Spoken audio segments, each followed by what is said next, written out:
Okay, article 370। तो article 370 जो है ना, उसके बारे में मुझे ज्यादा नॉलेज नहीं थी। एंड आर्टिकल 370 मूवी जो है उससे रिलेटेड मैंने कोई चीज नहीं देखी थी, ना ही उसका टीजर, ना ही उसका ट्रेलर। हाँ, उसके पोस्टर से मुझे इतना आइडिया था कि इस मूवी के अंदर यामी गौतमी जी है, प्रिया मणि जी है, एंड दैट्स अबाउट इट। जब मैं इस मूवी को देखने जा रहा था ना, तो इस मूवी को लेके मेरे कुछ ज्यादा एक्सपेक्टेशन नहीं थे, लेकिन आई एम ग्लैड कि मैंने इस मूवी को देखा, क्योंकि इस मूवी को देखने के बाद जब मैं बाहर आया ना, तो आई लाइक्ड इट। अब आर्टिकल 370 है क्या? आर्टिकल 370 जो है वो कश्मीर को एक स्पेशल स्टेटस देता है, जिससे उन्हें एक अलग विधान, एक अलग प्रधान और एक अलग निशान मिलता है। यानी कि जो कश्मीर है उनको एक अलग लॉ, मतलब उनका अलग रूल्स एंड रेगुलेशन होंगे, उनको एक अलग लीडर मिलेगा, उनका एक अलग झंडा होगा। यानी कि कश्मीर जो है वो इंडिया का हिस्सा होने के बावजूद भी काइंड ऑफ एक अलग नेशन, एक अलग देश बन चुका था। और इसी चीज का फायदा उठाते हुए कश्मीर के अंदर जो कश्मीर सेपरेटिस्ट थे, आतंकवादी थे, वो पूरी कोशिश कर रहे थे कश्मीर को इंडिया से अलग करने की, सेपरेट करने की। जंग, जिहाद, खून खराबा, मार काट, ये सब कश्मीर के अंदर चल रहा होता है। एंड वही दूसरी तरफ जो इंडिया की गवर्नमेंट है, जो इंडियन फोर्सेस है, जो इंडिया के सोल्जर्स है, ऑफिसर है, वो हर मुमकिन कोशिश कर रहे होते हैं चीजों को सॉल्व करने की, रिजॉल्व करने की, जो आतंकवादी है उन्हें पकड़ने की। लेकिन वही आतंकवादी के जो साथीदार होते हैं कश्मीर के अंदर, वो इस तरह से कुछ नजारा क्रिएट कर रहे होते हैं, सिचुएशन प्रेजेंट कर रहे होते हैं कि जो आम जनता है उनको मैनिपुलेट कर रहे होते हैं, गुमराह कर रहे होते हैं, उनको भड़का रहे होते हैं, और एक ऐसा पॉलिटिकल प्रेशर वो लोग क्रिएट करते हैं जिससे जो सारे डिसीजंस है ना वो उनके फेवर में, उनके एडवांटेज में चले जाते हैं। यानी कि जो आतंकवादी है वो आसानी से पकड़े नहीं जाते हैं, या फिर अगर पकड़े भी जाते हैं तो उनको ज्यादा सजा नहीं मिलती है, या फिर अगर किसी आतंकवादी की मौत हो जाती है तो उनका इमेज जो है वो ऐसा क्रिएट किया जाता है कि ये एक फ्रीडम फाइटर है। और इस मूवी के अंदर भी हमें ऐसे ही कुछ देखने मिलता है कि जो यामी गौतम का कैरेक्टर है ना, उसका नाम होता है जूनी, और वो एक इंटेलिजेंस ऑफिसर होती है, और वो एक कोर्ट ऑपरेशन एग्जीक्यूट करने कश्मीर पहुंच जाती है। और इस ऑपरेशन के दौरान क्रॉस फायर में जो आतंकवादी है उसकी मौत हो जाती है। लेकिन उसकी जो मौत है उसको इस तरह से प्रेजेंट किया जाता है उन आतंकवादी, उन सेपरेटिस्ट के द्वारा, कि उसको ना एक फ्रीडम फाइटर का फेस बनाया जाता है, और उसकी आड़ में जंग, जिहाद, आतंक वगैरह फैलाया जाता है कश्मीर के अंदर, जिस वजह से जो यामी गौतमी का कैरेक्टर है ना उसका ट्रांसफर हो जाता है दिल्ली में। हम आर्टिकल 370 हटाएंगे। अब इस कहानी में हमें देखने मिलता है कि जो कहानी के अलग अलग पजल्स है वो एक साथ मिलकर आर्टिकल 370 का पिक्चर कैसे बनते हैं, आर्टिकल 370 जो है इस कहानी का क्रक्स कैसे बनता है, कैसे डिसाइड होता है कि जो आर्टिकल 370 है उसे निकालना पड़ेगा। एंड जब फाइनली ये लोग डिसाइड करते हैं कि जो आर्टिकल 370 है इसे हटाना होगा, तो वो इतना आसान नहीं होता है, क्योंकि पहले भी कोशिश की गई है आर्टिकल 370 को एब्रोगेट करने की, लेकिन वो अनसक्सेसफुल रहा है। और इस चीज की भनक अगर जो कश्मीर के अंदर जो आतंकवादी है, सेपरेटिस्ट है, उन्हें पता चल गई तो फिर से वो लोग जंग, जिहाद और आतंक फैलाने लगेंगे कश्मीर के अंदर।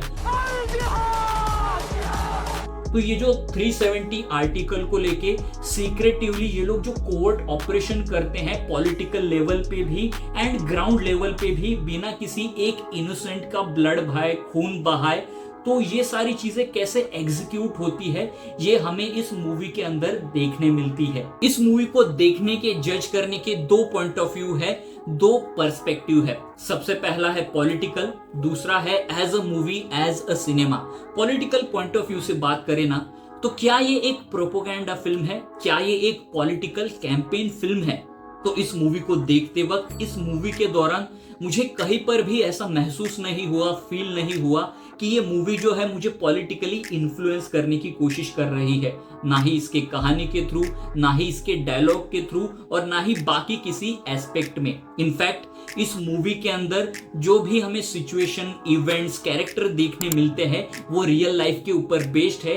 एंड इन सब फैक्ट से रिलेटेड जो जितनी भी चीजें हैं ना वो पब्लिक फोरम में, पब्लिक डोमेन में अवेलेबल है। एंड जो रियल लाइफ कैरेक्टर इवेंट्स है, उन सारी चीजों को लेके उनका एक ड्रामेटिक वर्जन जो है इस मूवी के अंदर हमारे सामने प्रेजेंट किया जाता है। अब बात करें as a movie, as a cinema, तो आई थिंक ये इंडिया की पहली एक पॉलिटिकल एक्शन थ्रिलर मूवी है, वन ऑफ अ काइंड, जो मैंने देखी है, जिसके अंदर पॉलिटिकल लेवल पे क्या क्या एक एग्जीक्यूशन होता है, at the same time ground level पे जो इंटेलिजेंस ऑफिसर होते हैं वो क्या क्या चीजें करते हैं, कैसे एक्शन करते हैं, चीजों को एग्जीक्यूट करते हैं। और ये दोनों चीजें जो है जब साइमल्टेनियसली हो रही होती है ना, तो वो एक एड्रेनलिन रश जो है आपके अंदर बिल्ड करती है, एक एक्साइटमेंट आपके अंदर बिल्ड करती है कि भाई आगे क्या होगा, कैसे होगा, चीजें कैसे ये लोग करेंगे। मतलब एक थ्रिल थ्रू आउट ना, स्टार्ट टू एंड इस मूवी को देखते वक्त बना रहता है। Story, screenplay, dialogue, direction, इस मूवी का जो प्रेजेंटेशन है वो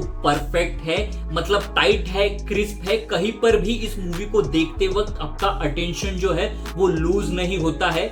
मूवी को एक रियलिस्टिक वे में, सिंपलिस्टिक वे में प्रेजेंट किया है। और अगर कोई भी बंदा इस मूवी को जाके देख लेना जिसको पॉलिटिक्स का कोई आइडिया नहीं है, उसको भी ये मूवी आसानी से समझ में आ जाएगी, पसंद आ जाएगी। इसकी सिनेमाटोग्राफी भी बढ़िया है, मूवी का जो म्यूजिक है, बैकग्राउंड स्कोर है, गाने हैं, वो भी कमाल है, खूबसूरत है, जो कि दिए है शाश्वत सचदेव जी ने।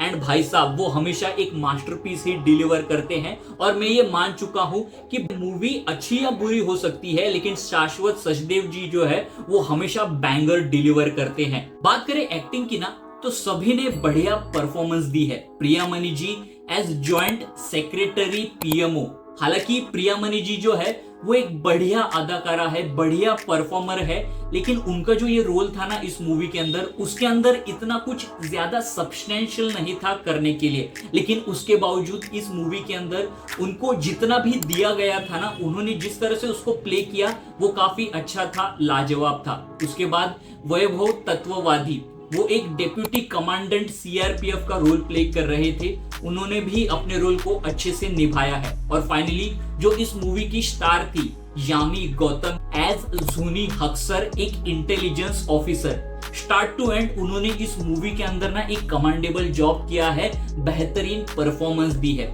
यामी गौतमी जी जो है ना, मैं उनका शुरुआत में इतना बड़ा फैन नहीं था, लेकिन जो बाला मूवी है ना, उस मूवी के बाद मैंने उनके अंदर कुछ नोटिस किया, एक स्विच दिखा उनके अंदर। जिस तरह से उस मूवी में उन्होंने परफॉर्मेंस दी, उसके बाद उनके जो मूवी का चॉइस रहा है कुछ मूवीज को छोड़ के, वो काफी बढ़िया रहा है, लाजवाब रहा है।